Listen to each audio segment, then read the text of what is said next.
Hi, welcome to Quilting with Lori. Thank you so much for joining me today. Today I've got a project where we're going to be using strips from our scrap stash, and it's a great project. Let me show it to you. So over the last couple of weeks, I've designed a couple of different patterns, and I'm really having fun putting them together.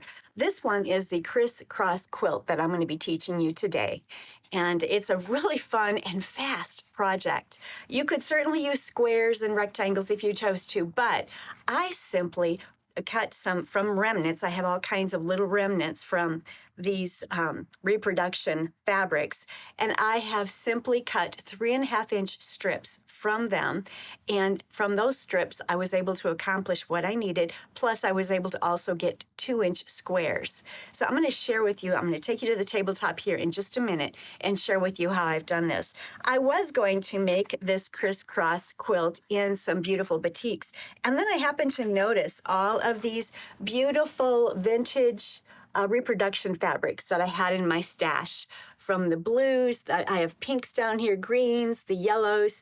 I also had a lot of this white here for the background. It's more of a cream, actually. And I decided I'm going to use these. And so the main block that I've put together is this one here. This is actually 4 of the little blocks put together. They're 6.5-inch unfinished blocks, and then when they finish in the quilt, they're 6 inches. And then, of course, I've got 4 of them put together here, so I have a total of a 12.5-inch unfinished block right here for you. But that gives you an idea of what the center of the quilt looks like. It's really going to be fun. So let's go to the tabletop and see how this is put together. All right, I have you down here at my tabletop. This is the block that I had just shown you. Actually, it's 4 blocks. They're 6.5-inch unfinished, and I've put them together like this, and so it's a 12.5-inch unfinished block. So these are the fabrics that I had used, some of them anyway. I had a lot of remnants and little tiny chunks left over, and that worked out beautifully. All I did for this particular quilt is cut 3.5-inch wide width of fabric strips from them, and that is how I accomplished obtaining my squares for each of the blocks, as well as my 2-inch squares, and then I just simply subcut 2-inch squares from the ends. So that is what I'm using. You don't need a whole lot of each of these. I've used, there are 16 different blocks here, and for the light background, I simply used this one. I had quite a bit of yardage of that, so that worked out well. I cut about, 4 or 5 2-inch wide strips, and then I subcut all of my little squares so that I have exactly what I need. And of course, this is a great project for you just to simply go to your scrap stash, pull your 2-inch squares and your 3.5-inch squares from your bins, and go ahead and work on creating some beautiful blocks. Each one of these can be very, very scrappy. It doesn't have to be matchy-matchy, as you see that I have done here. By the way, this pattern will be available out on my website, so I'll have a link in the description box below. You can go out to my website and grab it if you're interested in it. I'm going to show you now what you need for each of these little blocks. And what you need for each of these little blocks here is 2 of the 3.5-inch squares, 4 of the colored squares that either match it or are close or scrappy, whatever you choose, and then 4 of these light squares. And these are 2-inch squares, and these are 3.5-inch squares. So that's what you need for each and every block. So I have another set of 4 blocks that I need to make. So I will accomplish that here in just a little bit. The other thing that I did for my quilt, of course, you can go ahead and make this and just put together these blocks with a simple border. But you know me, I like to make very interesting pieced borders. So let's check out the border. I don't know about any of you, but this is the tree pollen season here in Illinois, and my allergies are going crazy. I'm having a hard time getting through each clip without sneezing like crazy. So we'll continue and see how far I get.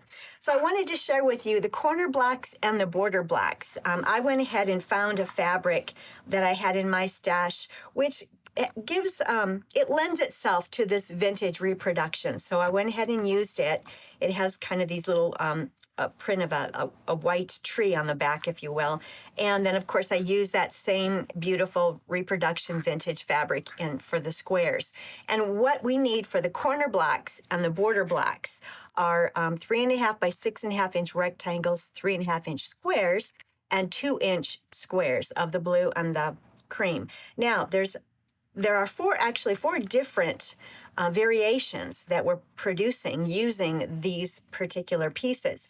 This is a corner block, A and B, and you'll notice the corner blocks have the dark corner down in this corner. That's very important. They are the corner blocks. You'll make 2 and 2 of these, and they will go in each corner of the quilt. And then for the borders, you are going to make 8 of these and 8 of these, and you'll notice for the border blocks, it's using the very same pieces. However, the light corner is down in this corner here instead of the dark. So the corner blocks would have the dark in the corner there, and the border blocks would have the light. And you'll make 8 and 8, and you'll make a total of 4 of these. So the first thing you'll want to do is put together all of your 4 patches that you're going to need, and you can do those in assembly line fashion, get it all chain pieced together. And I went ahead and twisted my inside so that they laid nice and flat. When you do that, oftentimes your seam allowance might actually fall onto the light part of the fabric, so you might want to take a peek and make sure that it doesn't show through on the front. If I were using a pure white fabric here, this seam allowance and that seam allowance might actually show up on the front, so you might not want to twist your seams. I have some videos on twisting seams. In fact, I'll show you that. I'll demonstrate that here when I get to putting the block together. So make all of your 4 patches. For the corner blocks and the border blocks, you're simply going to use the rectangle and this, and you are going to simply identify, based upon the pattern, whether or not this 4 patch goes this direction or that direction, and whether or not it goes on this side or on that side. So that's the 2 different ways you're going to make these. And so that's very important to follow those instructions. Simple 4 patch, rectangle here in a square, and that creates each and every one of these. When these border blocks and when these corner blocks go on the quilt, you want the rectangle part to be the outside border and all of this pieced section here to be the inside border. All right, I want to share with you what I have half of this quilt done, as you can see, and I've got the outside border on this part of it so that you can see that, and it really creates a beautiful outer design outside the actual quilt center. So I highly recommend that you try this. Here is a corner block. As you can see, the dark squares are facing this direction that's in the corner there. Here is a border block A and a border block B. First of all, both of those lighter blocks are facing the corner here, and this 4 patch is on one side of this square, and this 4 patch is on the other side. So that is how you're going to be making all of these blocks for this quilt. And as you can see, I've placed it all the way around, and it just creates a beautiful design. When I created the pattern, I have you sew them together in rows. As I've been working on it today here, I went ahead and put these 2 large 12.5 inch squares together for you, and then I just added all of my outer blocks so that you can see what this looks like. Now let me get the blocks put together so that you can see how that piecing is done and how I twist those seams or do the pinwheel in the center. All right, I have down here on my tabletop the 4 squares that I'm using for making all of the 4 patches for the entire border. And I used the same process for making the 4 patches for each of the blocks as well. And when I get to my sewing machine, I lay them out in front of me, and then I just flip this one this direction. I flip this one this direction. And then I start sewing here and just keep going. And I keep adding additional 4 patch units all the way down. And I just keep on going in assembly line fashion so that they're all connected. And then I cut them apart in groups of 2 because they are ready to be put together as you can see here, they're ready to be sewn. So what I can do then is simply nest the seams. So as you can see there, I've got that nested, and it is ready to be sewn in the opposite direction. And then I'll go ahead and do that with all of my 4 patches that I've already sewn. Now let me get this stitched, and I'm going to show you how I do that twisting or the pinwheel in that center seam. All right, so I have 2 little 4 patches here that I want to make the pinwheel in the center, or twist to make that little pinwheel in the center, and that just helps it to lay flat for quilting purposes. But the first thing you need to do is to snip that little thread. There was a thread that we used that was the chaining thread. When we did a chain stitch, that thread was in there, and we have to make sure that is gone so that when we twist, it will actually twist open. If the thread is still there, that's connecting those 2 seams, it will not allow you to twist. So as you can see, I've twisted. There's the little pinwheel right there, see that? And now it's going to automatically just lay, the seams are going to lay exactly where they need to.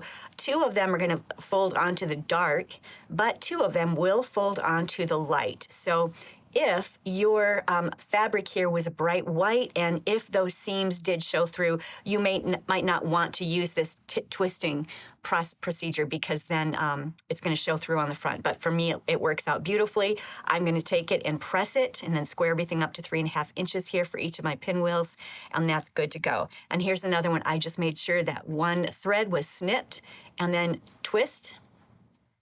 And then you can see there's the little pinwheel right there. So it's kind of like a little pinwheel in the very center, and your seam allowances automatically start laying the direction in which they need to be pressed. And so in my case, all of my seams are going to be pressed clockwise here. In front of me here, I have the different blocks and how they're put together. Very, very simple. This is a corner block. Remember, it's got that dark square in the corner there. This is a border block. It has the light square in the corner.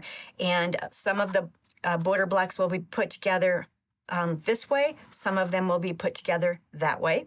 On the corner block, the same thing. 2 of them will be put together this way, and 2 will be put together that way.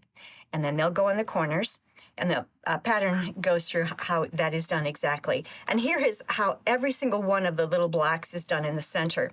Simply a 4 patch, and the squares. And then I put the 4 patches together just like I shared with you a few minutes ago in assembly line fashion. I just did all of them. And then you can go ahead and once these are done, you can flip this over on this side, flip this, and stitch that together, and then you have another 4 patch, the block itself, that then you can finish the seam here in the middle. I highly recommend that you chain stitch all of your little 4 patch units. So I have all of those ready for my last 4 blocks. Got the green ones, the yellow ones, the peach ones, and the blue ones. And now I can take each and every one of these, open them up, sew that last seam, nest the seams, and then I can do that twisting, and I'll have all of my 4 patches done in no time at all. All right, I have my 4 patch units finished for each of these last 4 blocks, and now I can simply put them together. And again, the way I like to do that is put them up on my machine, flip this over the top of that one, start sewing, and I'll just keep on doing this in assembly line fashion where I'm chain piecing everything, and I'll do the same with these, and I'll have it all done in one fell swoop. Then I can open it up and finish sewing that cross seam. The quilt is finished. I have all of the borders on, and not only the pieced inside border, but also the 1-inch outside border is placed on there. And isn't it interesting, the secondary designs that are popping out with those white squares extending out into the border? I love that. I hope that you'll try this pattern. Don't forget, the link to my website for this pattern is in the description box below. So I just want to thank you so much for joining me today. If you haven't already subscribed to my channel, please go ahead and subscribe and like and comment. I love to hear from my viewers. Thanks so much for stopping by. Until next week, happy quilting.